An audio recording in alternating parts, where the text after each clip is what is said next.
Então vamos lá? Então, falávamos de La Boétie, falávamos do discurso da servidão voluntária, esse pequeno e único texto que La Boétie escreve durante praticamente toda a sua maturidade, sua vida adulta. E dizer a vocês que esse texto se organiza em torno de uma questão de referência. Essa questão de referência é a pergunta, bastante simples, bastante singela, que de fato um adolescente, um jovem adulto, um moleque zica, na faixa de 16, 18 anos, poderia se fazer. Olhando para o lado, percebendo o surpreendente e o trágico sucesso que as tiranias da sua época tinham, eu poderia olhar e pensar o seguinte, mas espera aí, quem é o tirano? É um cara só. Que poder ele tem? O poder dele depende do poder que cada um de nós dermos a ele. Então, a pergunta e a explicação do poder não poderia se dar do ponto de vista meramente da relação soberano-súdito de uma maneira vertical e que vai de cima para baixo.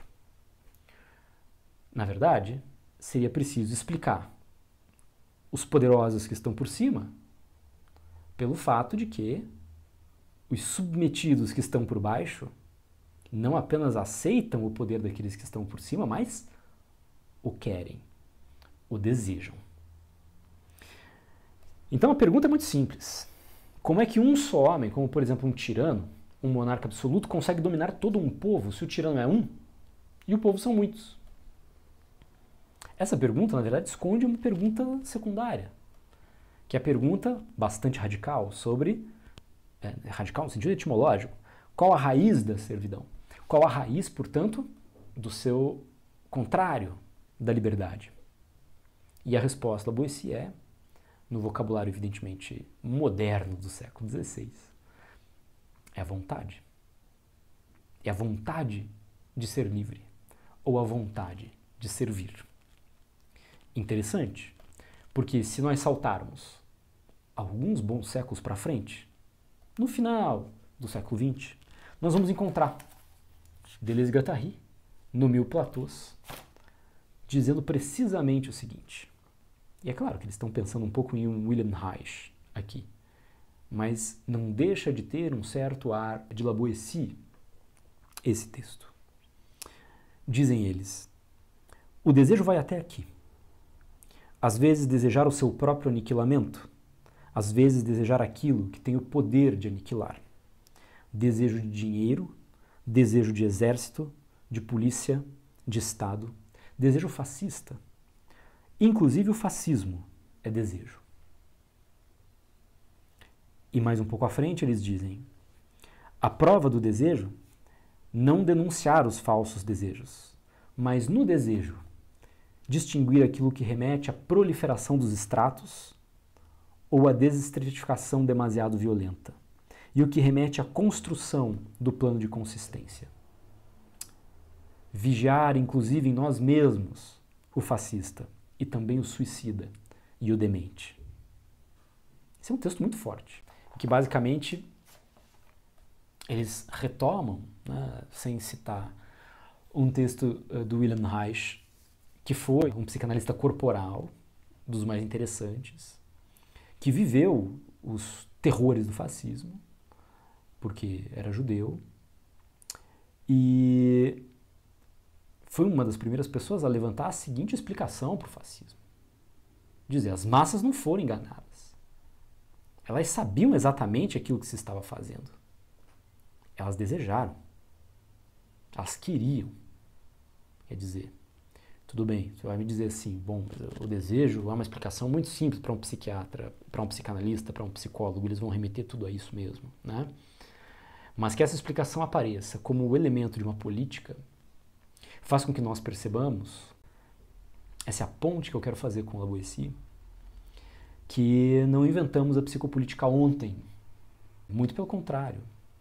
Se a gente remontasse a autores como Platão, como Aristóteles, os autores da Antiguidade Clássica, da Grécia Antiga, nós perceberíamos que assim como a ginástica moldava os corpos, era esperado que a música moldasse as almas. E as almas precisavam ser estruturadas de maneira tal a incorporarem-se adequadamente à lógica da cidade, inclusive a sua lógica de distribuição de poder. Claro que aqui a gente não está falando de uma lógica, de uma polis grega, né? A gente está falando de uma outra lógica, que é a lógica, sim, da tirania. Então, a pergunta de Lavoisier é extremamente interessante e ela nos faz pensar nisso. Por que obedecemos com tanta facilidade? Por que seguimos as leis com tanta facilidade? Porque é muito mais fácil e confortável para nós, seres humanos comuns, nos conformarmos do ponto de vista do nosso comportamento, quer dizer, fazermos aquilo que se espera de nós, do que adotarmos uma ação dissidente, do que incorporarmos uma contraconduta, do que desobedecer, do que se comportar de maneira inesperada, de maneira, não digo nem rebelde, mas assim, de maneira dissidente, de maneira desviante. Por que nos dói tanto não sermos normais? No sentido da norma, né? Por que nos dói tanto subjetivamente não entrarmos na linha? Aqui está o grande ponto, eu acho, do Lavoisier. O argumento do discurso sobre a servidão voluntária é o de que, sim, as tiranias se explicam, as monarquias absolutas se explicam pelo fato de que existe um povo que deseja e que quer servir o tirano, mas esse povo é histórico, ele não é eterno, ele não existiu sempre, ele não existirá para sempre. Ele tem uma data de nascimento? Talvez ele tenha uma data de morte. E essa data de morte que nós tanto guardamos é também a data de morte do Estado e a das opressões de caráter hierárquico. Para ele, algo deve ter se passado, né? E ele fala disso de maneira bastante indeterminada mesmo. Algo deve ter se passado para que os homens abandonem a sua liberdade, para que eles caiam em servidão. A pergunta dele, isso faz nascer um conceito dos mais interessantes, porque nos mostra que isso é da ordem de um desejo, mas também de um evento, é a seguinte: qual mau encontro foi este que pôde desnaturar os homens, bem como o desejo que estes homens têm de viver em liberdade, e fazer com que estes homens perdessem a memória do seu ser primeiro, que é um ser para a liberdade, bem como o desejo de retomar o seu ser primeiro. Ou seja, a maneira de pôr essa pergunta, sob o ponto de vista de um mau encontro, é justamente aquilo que nos mostra que a servidão é um efeito histórico de um evento qualquer. De alguma coisa se passou, um acidente trágico, um infortúnio de caráter inaugural, a partir do qual algo como o Estado nasceu, cujos efeitos não cessam de se amplificar até abolir o que ele vai chamar de uma memória primitiva, né? De uma memória do ser primeiro, a tal ponto que o amor à servidão vai se substituir aquilo que nós temos de mais íntimo, próprio e substancial, que é o nosso desejo de liberdade. Então, somos, para dizer um pouco até em linguagem filosófica, somos seres para a liberdade. Mas algo da ordem de um evento trágico, de um infortúnio inaugural se sucedeu, a tal ponto que o nosso querer se voltou, se desviou do nosso ser primeiro, primitivo e originário, nosso ser para a liberdade, e operou-se uma conversão do nosso desejo. Ele foi como que desviado.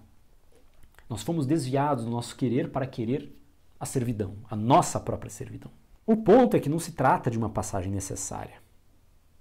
O que significa que as sociedades divididas entre aqueles que dominam e mandam, aqueles que são dominados e obedecem, são para ele um fato meramente acidental.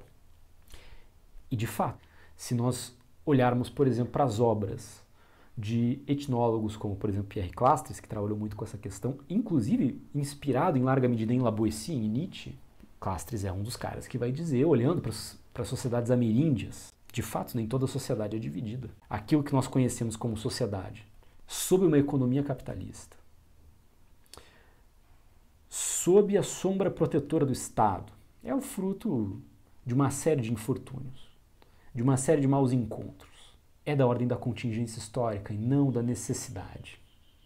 Não tem teleologia na história. Se nós olharmos para como os indígenas se organizam, como as comunidades tradicionais se organizam, talvez não vejamos sociedades divididas.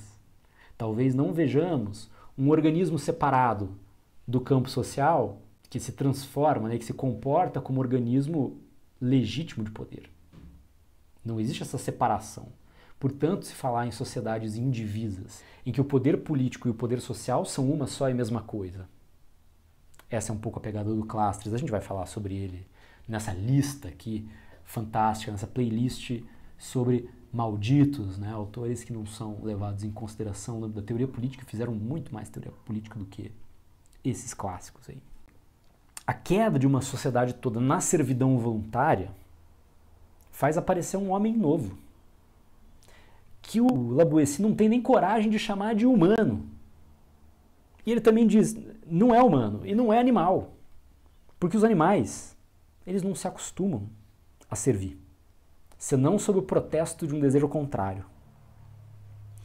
Trata-se de um indivíduo difícil de nomear, que perdeu a sua natureza própria, porque a servidão é um estado de contra-natureza. De novo, a gente está exatamente no vocabulário aqui do século XVI, né? A natureza é o primeiro agente de Deus, diz ele. Criou-nos todos com a mesma forma para mostrar que somos todos iguais, que somos todos irmãos. Então, aquilo que a natureza faz é fundar exclusivamente sociedades de caráter igualitário, em que ninguém pode deter poder sobre os outros. E até aqui o La Boétie está muito de acordo com uma boa parte daquilo que falam os justnaturalistas, com o que falam os teóricos naturalistas da modernidade. Os próprios contratualistas vão trabalhar geralmente o estado de natureza como um estado de, se não de uma absoluta igualdade, uma relativa igualdade entre os sujeitos. Sob o ponto de vista dos direitos que eles têm sobre as coisas e os objetos naturais, sob o ponto de vista da jurisdição recíproca em que eles se encontram, ou então da vulnerabilidade das suas próprias molduras corporais, quer dizer, Hobbes vai dizer isso de maneira muito clara. São iguais entre si aqueles que podem fazer coisas iguais uns contra os outros, né? Então, quer dizer, se até mesmo o mais fraco dos homens pode matar o mais forte dos homens, então eles são relativamente iguais. Ele pode usar da inteligência, ele pode usar de ardis, né? Enfim. Então, a natureza só funda sociedades igualitárias. Sociedades nas quais ninguém poderá deter poder sobre os outros. A natureza, então, caracterizada aqui pela Boétie como uma espécie de anti-servidão, né? De estado de contra-servidão. Por outro lado, a servidão é um estado de contra-natureza, ou de anti-natureza. A primeira causa da servidão é, portanto, o esquecimento da liberdade. O esquecimento daquilo que ele diz ser o nosso ser primeiro. A servidão nos fará adquirir, portanto, não apenas o costume, mas também o hábito, né? Quer dizer, uma segunda memória, uma memória que vai soterrar a primeira, que é a memória da liberdade, que nos habitua a viver numa sociedade de caráter hierarquizado, em que reina a dominação de uns sobre os outros. O hábito faz com que os homens nasçam servos e sejam criados na servidão. Um pouco como Rousseau dizia sobre a escravidão. Se um dia houve escravos por natureza, é porque, pelo menos uma vez, houve escravos contra a natureza. Né? Então, o argumento da La Boétie é mais ou menos esse. Ninguém tira a liberdade das pessoas. O povo é que abandona a sua liberdade. Mas como explicar que os homens não apenas se resignem à submissão, mas se coloquem também numa posição de servidão com o seu pleno consentimento? Só a sua servidão permite ao tirano permanecer no poder. O argumento aqui é, se as pessoas são violentadas pelo poder do Estado, isso não se dá porque o Estado é puramente violento. A obediência das pessoas ao Estado precede a violência. E, na verdade, na maior parte dos casos, a violência não é preciso. Porque as pessoas obedecem. Como eu disse, por que nós sofremos tanto para diferir? Por que nós sofremos tanto para desviar-nos? Por que nós sofremos tanto para manifestar a dissidência? Porque nos é tão custoso simplesmente desobedecer, ou dizer não, ou não se submeter, especialmente se a ordem vem de um superior. Pouco importa, né, que os príncipes tenham uma natureza benéfica, ou então cruel, vil. Não importa que eles cheguem ao trono por meios diferentes, por eleição do povo, por força das armas, por sucessão. A maneira de reinar dos príncipes é quase que sempre idêntica. O que a gente deve pensar, e essa talvez seja uma pergunta sem resposta, é: por que esse mau encontro inaugural teve lugar? Por que ele se sucedeu? Por que esse evento aconteceu? Por que a desnaturação do homem se produziu? Por que a divisão se instaurou na sociedade entre os que mandam e os que obedecem? O Lavoisier não responde a esse problema. Ele diz: eu não consigo responder a esse problema. Não posso responder como, por que nós renunciamos à nossa liberdade. Mas tem uma outra questão que é passível de resposta. Como é que a renúncia à liberdade se torna durável? Porque, no fim das contas, o nosso problema não está na origem. E, aliás, não faz nenhum sentido nós voltarmos a este problema em termos de origem. O problema não é porque o evento aconteceu, é porque ele continua acontecendo. O problema não é a sujeição primeira. O problema é a sujeição atual. É a sujeição do hoje. É a obediência contemporânea. Por que continuamos obedecendo? E mais, como a desigualdade em termos de poder entre os que mandam e obedecem se reproduz de maneira constante. É isso que a gente vai responder, ou pelo menos tentar, no próximo vídeo.